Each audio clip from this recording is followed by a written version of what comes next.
When his mother died, Jack didn't cry at the funeral. Not because he wasn't hurting, but because he was numb.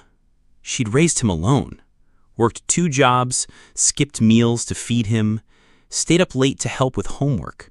She gave him everything and never asked for anything in return. She passed away quietly, in her sleep, 2 days after his birthday. He missed her last call.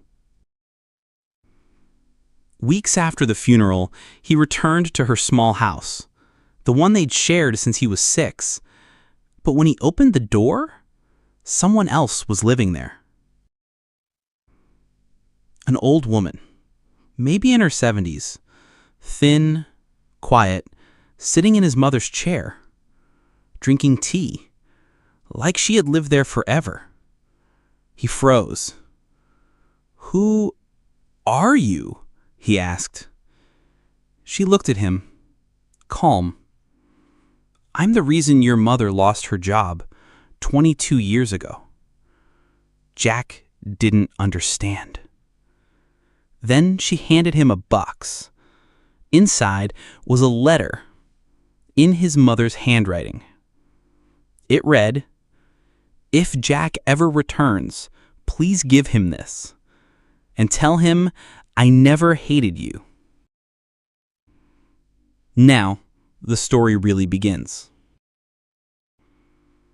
22 years ago, his mother had been fired from her job because of this woman. A misunderstanding, a fight, false accusations. His mom never told Jack. Instead, she forgave the woman. And when that woman lost everything years later, his mom gave her a place to stay. She said I reminded her of herself. Strong, stubborn, lonely, the woman whispered. Jack sat down. The house was filled with photos of him, all from moments he didn't even remember. School trips, hospital visits, even his graduation. And in the kitchen, a journal. Page after page written by his mother. Today, Jack smiled. Jack had a rough day. Jack doesn't know I stayed up all night sewing his costume. She never missed a day. The woman handed him one final envelope. It held a photo of him as a baby in the arms of a woman who wasn't his mother. She never told you, but she wasn't your birth mother. She was your aunt. She raised you because your parents were gone. Jack's entire world spun. He felt betrayed, and yet he'd never felt more loved. She gave up her life for you, and never once asked for anything in return, the woman whispered.